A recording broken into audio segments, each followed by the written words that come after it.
என்ன கேட்கிறோம், சாதியை ஒரே நாள்ல ஒழிச்சிரு, ஒட்டுமொத்த தேசத்தின் மக்களுக்கும் பொருளாதார அடிப்படையில் இடஒதுக்கீட கொடு.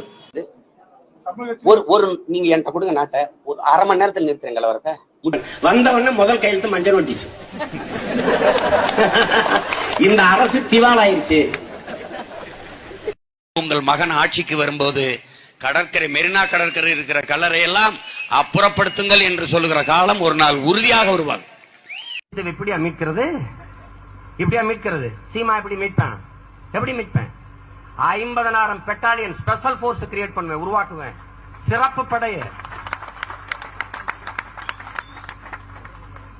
ஆயுதங்களோட கொண்டு குவிப்பேன், ஒரே ராத்திரியில இறக்குவேன், சுத்தி நின்னுக்குவேன், இந்திய தேசிய கொடி ஏத்துவேன், பக்கத்துல தமிழ் தேசிய கொடியை ஏத்துவேன். 2,80,000 ராணுவ வீரர்களை என் தாய் நிலம் தமிழகத்துல குவிச்சு வச்சிருக்கான். திருப்படா இங்க வாடாம களைச்சு விட்டு அடிச்சு. நாம என்ன கேட்கிறோம், நீ ஒரே நாள்ல பணம் செல்லாதீங்கல்ல, அதே மாதிரி இந்தியாவில ஒரே நாள்ல சாதி இல்லை, ஒழிச்சு விட்டு ஒழிச்சு விட்டு.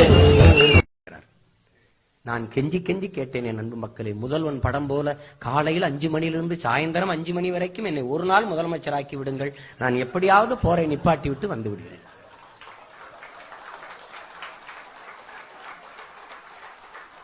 ஒரே ஒரு நாள் கெஞ்சி கெஞ்சி கேட்டேன். அதுல அந்த ரகுவரனுக்கு இருந்த மனநிலை இவருக்கு இருந்திருந்தால் போரை நிப்பாட்டி இருப்பேன். நினைச்சு பாருங்க. நீங்க வா, உள்ளவா, நான் இந்தியாவுக்கே தமிழ்நாடுன்னு பேர் வச்சுட்டு போயிருவேன். நான்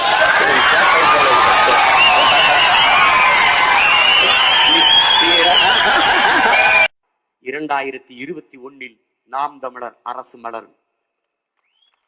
அதுல எந்த சந்தேகமும் உங்களுக்கு வேண்டாம். அடுத்த 6 மாசத்தில் 60 ஆண்டு கால தமிழ் தேசியத்தின் கனவான தனித்தமிழீழ குடியரசு மலரும். அதுல எந்த சந்தேகமும் உங்களுக்கு